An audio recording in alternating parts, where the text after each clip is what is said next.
Dia bicara, kita jawab. Dia bicara, kita jawab. Tidak ada yang tutup telinga dari Tuhan. Tidak ada yang tutup telinga dari Tuhan. Hari ini Tuhan bicara. Saya tidak tahu dosa Anda, saya tidak tahu kelemahan Anda, saya tidak tahu masalah Anda. Tapi Roh Kudus tahu dosa Anda. Roh Kudus tahu masalah Anda. Roh Kudus tahu kelemahan Anda. Dan Roh Kudus bicara hari ini. Roh Kudus bicara hari ini. Syarabadakaya ramasana.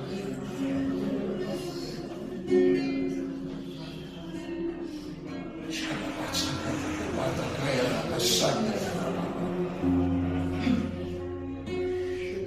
Kalau sudah saya undang, kita bangkit berdiri. Bagi Anda yang ditegur, bagi Anda yang dinasihati, bagi Anda yang dikuatkan Roh Kudus, hari ini Roh Kudus bicara. Simpan untuk firman baik-baik. Jadi rema bagi Anda sungguh-sungguh. Angkat roti di tangan kanan Anda ini. Ini adalah persekutuan dengan tubuh Yesus. Yesus pada perjamuan makan malam terakhir mengambil roti, mengucap berkat atasnya, dan memecah-mecahkannya. Berkata, inilah tubuhku yang telah dipecahkan bagi kamu. Perbuatlah ini menjadi peringatan akan aku. Percayakah Anda bahwa roti di tangan kita bukan lagi roti biasa, tetapi persekutuan dengan tubuh Yesus? Kalau percaya, mari kita terima dengan iman, kita makan bersama-sama di dalam nama Tuhan Yesus Kristus.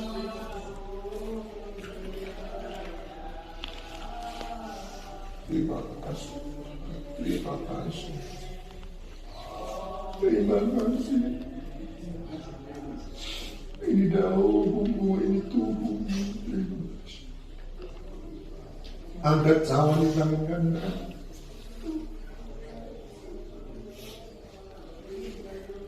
Sampai di tempat ini darahnya masih mengalir 2000 tahun yang lalu. Darah yang tidak bercacat semua. Darah Yesus berbeda dengan darah manusia lain manapun juga. Karena darah Yesus adalah darah yang tak bercacat semua. Ini yang berbuat berbeda. Ini yang berbeda. Semua manusia lahir dalam dosa. Hanya dialah satu-satunya yang punya darah yang tak bercacat. Terima kasih. Terima kasih. Terima kasih. Yesus kemudian mengambil cawan Anda, mengucap syukur atasnya, dan berkata, inilah cawan perjanjian baru, darahku yang telah ditumpahkan untuk dosa semua orang. Percayakah Anda bahwa cawan yang kita ucapkan syukur atasnya adalah persekutuan dengan darah Yesus? Kalau percaya, mari kita minum dengan iman, kita minum bersama-sama di dalam nama Tuhan Yesus Kristus. Haleluya, haleluya, haleluya, haleluya, haleluya, haleluya.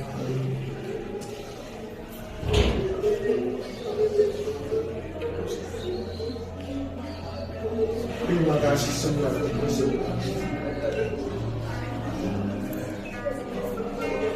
Ketika Musa memercikan darah di Gunung Sinai kepada bangsa Israel, dia kemudian melapisi dengan minyak urapan. Kita percaya kita sudah dibungkus oleh darah Yesus. Kita percaya juga kita diurapi oleh kuasa Roh Kudus. Darah melayakkan untuk menerima urapan kuasa. Dan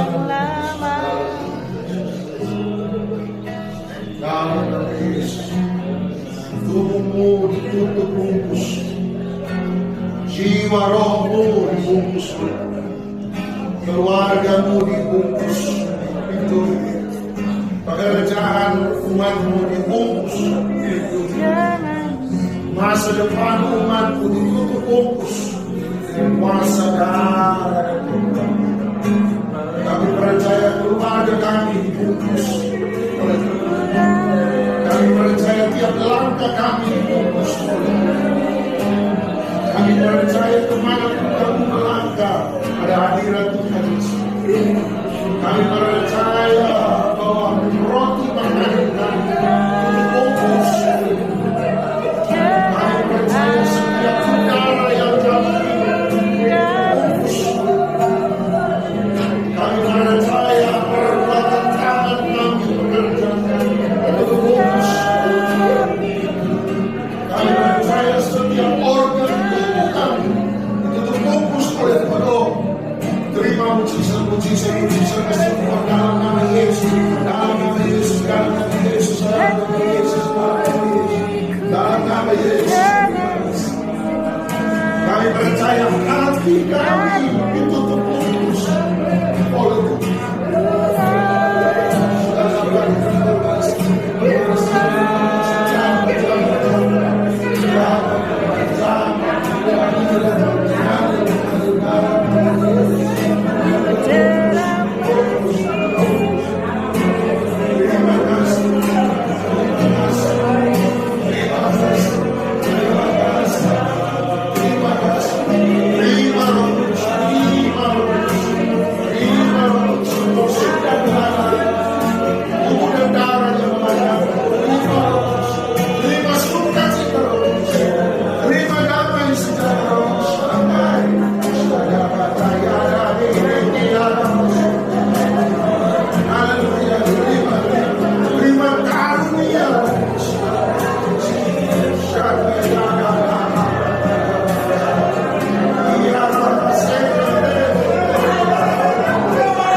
Ibrani 9 ayat 14. Betapa lebihnya darah Kristus yang oleh roh yang kekal telah mempersembahkan dirinya sendiri kepada Allah sebagai persembahan yang tak bercacat, akan menyucikan hati nurani kita dari perbuatan-perbuatan yang sia-sia, supaya kita dapat beribadah kepada Allah yang hidup.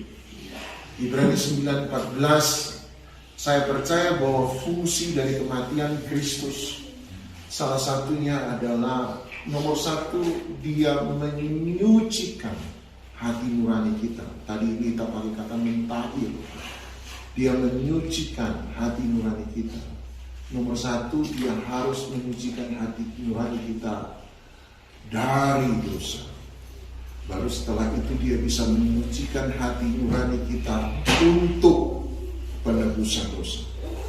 Perhatikan, ada sesuatu yang berbeda. Nomor satu, dia harus menyucikan hati nurani kita, jadi hati kita dari dosa. Baru kemudian menurut saya, kita bisa mengalami penyucian hati nurani kita untuk penebusan dosa. Anda bilang, apa bedanya? Apa maksudnya? Saya percaya kematian Kristus tidak bisa dilepas dari Kejadian pasal 3 ketika manusia jatuh dalam dosa. Anda tahu ceritanya, ada dua pohon di Taman Eden, pohon pengetahuan yang baik dan yang jahat, dan nomor 2 pohon kehidupan. Di tengah-tengah Taman Eden, dua pohon inilah yang paling utama. Dan Tuhan tidak bicara apa-apa soal pohon kehidupan, tapi dia melarang hari itu Adam dan Hawa memakan buah dari pohon pengetahuan yang jahat, yang baik dan jahat. Dan sejak dari semula dia sudah berkata konsekuensi dari memakan buah pohon pengetahuan baik dan jahat adalah kamu akan mati. Hari itu Adam dan Hawa, Anda tahu ceritanya. Hawa kemudian memetik buah dari pohon pengetahuan yang baik dan jahat. Kemudian memakan buah dari pohon pengetahuan baik dan jahat. Memberikan kepada suaminya yang ada di sebelahnya. Adam ikut memakan buah pohon pengetahuan baik dan jahat. Dan konsekuensi dari dosa, buah dari pelanggaran terhadap perintah Allah, buah dari memakan pohon pengetahuan baik dan jahat tersebut adalah kita temukan dalam Kejadian pasal 4. Inilah konsekuensi pertama. Inilah buah pertama. Inilah buah dari pohon pengetahuan baik dan jahat. Apa itu? Ada apa di Kejadian pasal 4? Kita temukan yang terjadi pertama kali pembunuhan antara Kain kemudian membunuh Habil. Saya percaya kematian Kristus tidak bisa dilepas dari Kejadian pasal 4. Dan Kejadian 4 tidak bisa dilepas dari Kejadian pasal 3. Makanya kita kemudian menyamakan darah Yesus yang tertumpah seperti darah Habel dalam Kejadian 4 yang berseru kepada Allah. Dan menurut saya perbedaan antara darah Habel dan darah Yesus satu. Darah Habel menuntut pembalasan, tetapi darah Yesus menuntut pembalasan, tetapi pembalasan berupa pengampunan. Darah Habel menuntut pembalasan terhadap kematian, tetapi darah Yesus menuntut pembalasan terhadap sebuah pengampunan, memberikan sebuah pengampunan. Jadi waktu Anda melihat Yesus mati di atas kayu salib, ini yang saya percaya. Kematian Yesus itu sama dengan kematian Habel sebenarnya. Darah orang yang tidak berdosa. Saya ingat beberapa minggu yang lalu, belum sampai sebulan, saya nonton satu film. Film itu dimulai dari cerita jagoannya itu orang biasa, tetapi kemudian mengalami penganiayaan dari orang jahat. Gak ada angin, gak ada hujan. Dia kemudian dianiaya, istrinya diperkosa, anaknya dibunuh. Dan dalam pengalaman saya lihat video itu, ini mohon maaf, ini pendeta yang nonton. Jangan pikir pendeta nonton semuanya jadi suci, saudara. Waktu nonton di hati bilang kurang ajar ini orang. Saya bisa bayangkan kalau istri saya diperkosa, saya kemudian coba dibunuh, anak saya dibunuh. Saya marah. Sama. Ketika Yesus itu dipertontonkan depan umum dan semua orang tahu ini orang tidak berdosa. Pilatus sempat berkata kepada orang-orang Israel, diperkirakan sekitar 300 orang Israel masuk ke halaman Pilatus. Anda lihat jadi yang lalu tidak terlalu besar. Jadi saya setuju sekitar 200-300 orang yang diperkirakan itu sudah dibayar oleh orang Farisi dan orang Saduki, ahli Taurat, supaya memang untuk membunuh Yesus. Jadi ketika Pilatus tanya, yang berteriak salibkan dia adalah orang-orang sewaan diperkirakan. Dan Yesus sampai Pilatus bilang, orang ini tidak ada salah, orang ini tidak ada berdosa. Luar biasa ya. Ramsi bicara tentang lembu merah, harus diperiksa dulu tidak ada cacat. Harus 4 Alkitab 4 hari disimpan. Anak domba yang akan jadi korban persembahan disimpan 4 hari, dicari ada cacat atau tidak cacat. Kalau tidak ada cacat baru bisa dipersembahkan. Hari keempat dipersembahkan. Dan imam harus menyatakan bahwa anak domba ini tidak ada cacat. Dan yang luar biasa hari itu, Pilatus berdiri di hadapan semua orang dan berkata, Yesus anak domba Allah adalah domba yang tidak bercacat celah. Yesus tidak bersalah. Jadi orang tidak berdosa dihukum sedemikian rupa. Dia dipukul, dia dicambuk. Di waktu di penjara kita ingat bagaimana Tuhan Yesus itu dihancurkan, dibawa jalan ke Via Dolorosa, dibawa jalan pikul salib sedemikian rupa. Ini orang tidak bersalah. Kenapa dia mati? Jawabannya adalah sebab manusia adalah makhluk yang rusak. Sistemnya rusak, caranya rusak, pemerintahannya rusak, politiknya rusak. Itu sebabnya dunia penuh dengan kekerasan. Sama. Jadi ketika Anda lihat, saya marah, saya benci, ada orang yang tidak bersalah, itu disalibkan dan derita. Saya satu kali punya satu pengalaman. Waktu baca tentang Pilatus tanya, pilih Yesus Kristus atau Yesus Barabas. Jadi ada dua Yesus di samping Yesus, di samping Pilatus. Satu yang tidak bersalah, satu banyak jadi penjahat. Dan orang hari itu teriak, salibkan Yesus yang disebut Kristus, bebaskan Yesus disebut Barabas. Kalau saya bilang kurang ajar, salibkan Yesus Barabas, lepaskan Yesus Kristus. Sebab dia orang berdosa. Tapi satu kali waktu saya sadar itu, Roh Kudus bicara sama saya, Doni, kalau kamu ada di situ, kamu teriak apa? Salibkan Yesus Barabas, lepaskan Yesus Kristus. Tiba-tiba Roh Kudus tanya, tapi kalau Yesus ada di situ dan Yesus bisa memilih, Yesus kira-kira pilih siapa? Saya nangis saat itu. Saya tahu jawabannya. Kalau Yesus ada di situ, dia bilang, salibkan Yesus Kristus, lepaskan Yesus Barabas.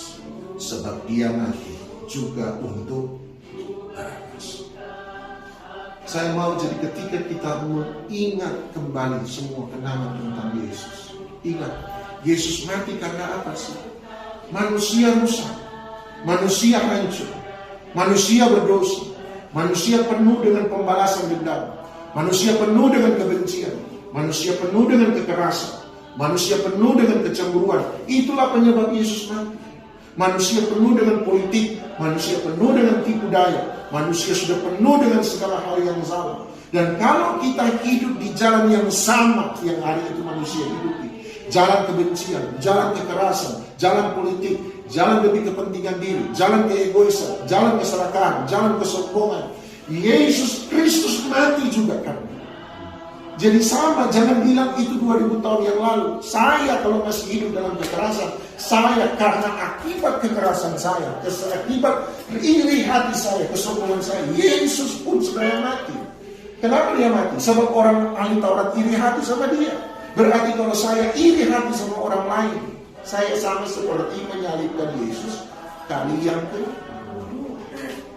Kalau saya orang buat jahat sama saya balas jahat sama orang. Bukankah Yesus sama hari itu? Mereka membalas kejahatan dengan kejahatan. Mereka buat jahat pada orang yang buat baik. Dan kalau saya melakukan yang sama, orang jahat saya balas jahat, orang baik saya balas jahat. Berarti saya seperti menyalibkan Yesus kali yang kedua. Makanya dia bilang, kalau kamu mengingat pengorbanan Kristus yang mati di atas kayu salib sedemikian rupa, biarlah hati nurani kita mulai disucikan. Yesus mati karena dosa kita. Itu loh maksud saya. Karena dia menyucikan kita dari dosa. Kenapa? Sebab Yesus mati karena saya. Bukan karena orang Romawi hari itu. Bukan karena orang Farisi hari itu. Bukan karena ahli Taurat hari itu. Karena saya, kalau saya ada di situ pun, kemungkinan besar saya akan melakukan hal yang sama. Oleh sebab itu Tuhan Yesus memberi satu pesan yang sangat bagus. Setiap kali kamu makan dan minum roti dan anggur ini, dia bilang apa? Ingatlah. Ingat Yesus yang di kayu salib itu hancur mati karena dosa manusia. Oleh sebab itu jangan hidup dalam jalan dosa. Makanya waktu kita terima perjamuan kudus nanti, periksa dong, ada iri hati atau tidak? Ada benci atau tidak? Ada serakah atau tidak? Ada sombong atau tidak? Kalau tidak, kita seperti menyalibkan Yesus kali yang kedua. Tidak tunggu kita murtad baru salib Yesus kali kedua. Tidak, kita menyalibkan dia kembali dengan kemarahan kita, kebencian kita, sakit hati kita. Oleh sebab itu periksa hati ini. Sebelum kita mengalami penebusan dari dosa, marilah kita mengalami penyucian hati nurani kita, dibersihkan dari segala kemarahan kebencian. Mari kita siapkan hati kita. Bapa kami dalam surga, di sini ada roti dan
persiapkan hati kita benar-benar saat ini di hadapan Tuhan.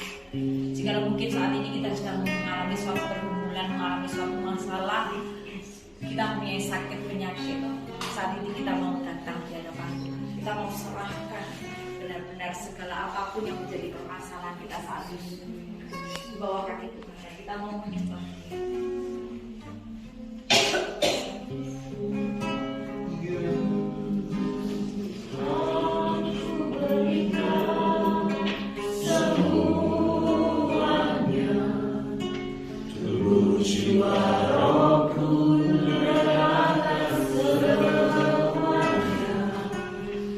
Dia.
Biarkan